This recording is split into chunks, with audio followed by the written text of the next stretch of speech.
और चले बड़ा अपडेट प्रधानमंत्री नरेंद्र मोदी के पश्चिम बंगाल दौरे से जुड़ा। पश्चिम बंगाल को 18,680 करोड़ रुपए की सौगात प्रधानमंत्री की ओर से दी गई। प्रधानमंत्री नरेंद्र मोदी ने इस दौरान बंगाल के विकास को नई रफ्तार देने की भी बात कही और साथ ही साथ इस वक्त प्रधानमंत्री संबोधित कर बंगाल आई थी, उन्हें संथाल आदिवासी परंपरा के पावन उत्सव में शामिल होना था, लेकिन अहंकार में डूबी इस निर्मम सरकार ने न केवल उस कार्यक्रम का बहिष्कार किया, बल्कि उसे पूरी तरह बदइंतजामी के हवाले कर दिया। क्योंकि एक आदिवासी बेटी इतने बड़े पद पर है, टीएमसी वालों को उनका सम्मान मंजूर नहीं हुआ। द्रौपदी मुर्मू जी, जो हमेशा अपनी सरलता के लिए जानी जाती है, उन्हें खुद बड़े दुखी मन से खेद व्यक्त करना पड़ा। भारत के राष्ट्रपति को अपनी तकलीफ बतानी पड़ी। टीएमसी वालों को ये याद रखना पड़ेगा, उन्होंने केवल द्रौपदी मुर्मू जी का अपमान नहीं किया है, उन्होंने करोड़ों आदिवासियों का अपमान किया है, उन्होंने करोड़ों महिलाओं के सम्मान को ठेस पहुंचाई है, उन्होंने देश के सर्वोच्च पद की गरिमा को ठेस पहुंचाई है, इन्होंने भारत के संविधान का अपमान किया है, इन्होंने बाबा साहब आंबेडकर का अपमान किया है। और इसका जवाब बंगाल के लोगों से टीएमसी को मिलने वाला है, निर्मम सरकार को मिलने वाला है। साथियों, टीएमसी सरकार ने बंगाल को पूरी तरह से अराजकता के हवाले कर दिया है। संवैधानिक व्यवस्थाओं पर आए हर दिन हमले करने के वो रास्ते खोजते रहते, हमले करते रहते। पिछले कुछ महीनों में आपने देखा है, जब भी चुनाव आयोग निष्पक्ष चुनाव सुनिश्चित करने के लिए कदम उठाता है, मतदाता सूची की शुद्धि की कोशिश करता है, तब टीएमसी उसके खिलाफ हमला करने लगती है।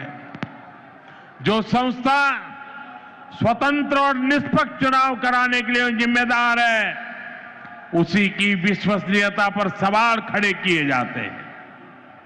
ऐसा ही व्यवहार देश की सेना को लेकर दिखाई देता है। जब 2019 में भारतीय वायुसेना ने बालाकोट में आतंकवादी ठिकानों पर निर्णायक कार्रवाई की, तब टीएमसी ने देश की वायुसेना से कार्रवाई का सबूत मांगा। साथियों, यहां राज्य सरकार पुलिस को स्वतंत्र रूप से जांच करने नहीं देती। जब राष्ट्रीय एजेंसियां टीएमसी सरकार के भ्रष्टाचार या गंभीर अपराधों की जांच करना चाहती हैं, तो उन्हें भी रोकने की कोशिश होती है। अब जरा सोचिए, न्याय के लिए लोग आखिर कहां जाएंगे? साथियों, तृणमूल वाले यही अराजकता दिल्ली तक फैलाने की कोशिश करते हैं। आपने संसद में भी देखा है, सदन के भीतर कैसे कागज फाड़े जाते हैं, कैसे बहस को रोका जाता है, कैसे सदन की कार्यवाही को बाधित किया जाता है। देश टीएमसी की शर्मनाक हरकतें देखकर हैरान होता है। साथियों, बंगाल के प्रबुद्ध लोग अब इस अराजकतावादी सरकार के खिलाफ संकल्प ले चुके हैं। इस अराजक सरकार को उखाड़ फेंकने का काम इसी धरती के लोग करने वाले हैं। साथियों, आज यहां जो जनसैलाब उमड़ा है, ये पश्चिम बंगाल की जागती हुई चेतना है। ये उस बदलाव की आहट है जिसका इंतजार वर्षों से किया जा रहा है। पश्चिम बंगाल में दार्जिलिंग की पहाड़ियों से लेकर सुंदरबन के द्वीपों तक, उत्तर बंगाल के चाय बागानों से लेकर कोलकाता की गलियों तक आज हर जगह पर एक ही चर्चा है, बदलाव चाहिए और ये बदलाव अब होकर रहेगा। साथियों, बंगाल की आत्मा कभी हार मानने वाली नहीं है। बंगाल का नौजवान कभी हार मानने वाला नहीं है। बंगाल की बेटियां कभी हार मानने वाली नहीं है। बंगाल का किसान कभी हार मानने वाला नहीं है। जब जब इस भूमि के सामने चुनौतियां आई है, तब तब यहां की जनता ने साहस के साथ उनका सामना किया है। गुरुदेव रविन्द्रनाथ ठाकुर ने भी हमें संदेश दिया है। उन्होंने कहा था, विपदे मोरे रक्षा करो, ये नोहे मोर प्रार्थना विपदे आमी ना जाए जेनो कोरी भय। आज भी वही समय है। कुछ लोग आपको डराने की कोशिश करेंगे, कुछ लोग कहेंगे कि बदलाव संभव नहीं है, लेकिन याद कर रहिए और याद जरूर रखें, जब जनता ठान लेती है तो कोई भी ताकत उसे रोक नहीं सकती।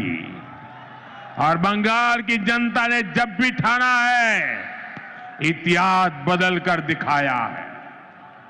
आज मुझे इस ऐतिहासिक ब्रिगेड मैदान में वही आत्मविश्वास मेरी आंखों के सामने दिखाई दे रहा है।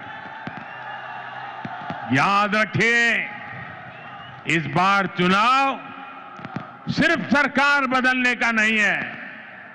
इस बार चुनाव बंगाल की आत्मा को बचाने का चुनाव है। इस बार चुनाव व्यवस्था बदलने का है।